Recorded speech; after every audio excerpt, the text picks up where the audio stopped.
şoreş hunun. Gelo hêviye ke hûn xeyal kirin, an jî evîneka nepêkan e. Ma nabe mirov bi çend gotinan, bi çend rêst û hevokan, çend geliyan we bifikrê û we bi ahengiya şalûlan bêne ziman.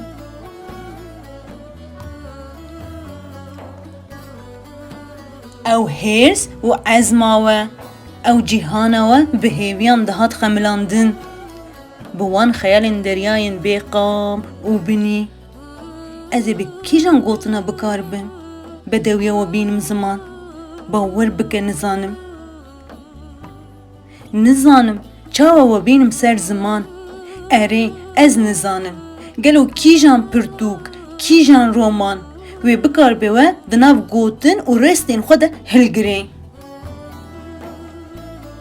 Mane jinên bi rengê fereştahan li asîmanên welatê min bifirin, dikarin ev qasî ji şoreşê hez bikin.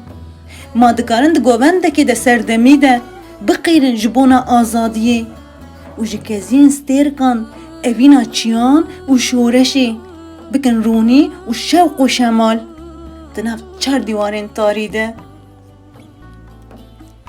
Ma qey kes we nabihîzê, ma qey kes we nabihîzê ey Sara, rojbîn û ronahî.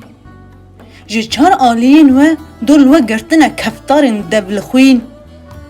Hew didin azadiya we berben bikin bi kelpên gemarî. Naxwazin rastiyê bibînin û bibihîzin. Vaye, dîse li ser karin teşkin ehrîmanan. Ji bo evîna we ya, ji bo şoreşê tin nebikin. Ji çar aliyan kemînên xayîn danîne. Ji bo evîna we ya, ji bo Kurdistanê bikin êsîr û bikin dafikan.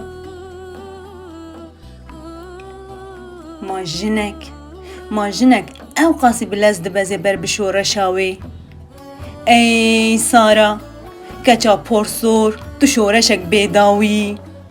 Ey rojbîn, xemla biharên bedewîn tu romanek evînî. Ey ronahî, çirûska netemirî tu kaniya heskirin û jiyanê yî.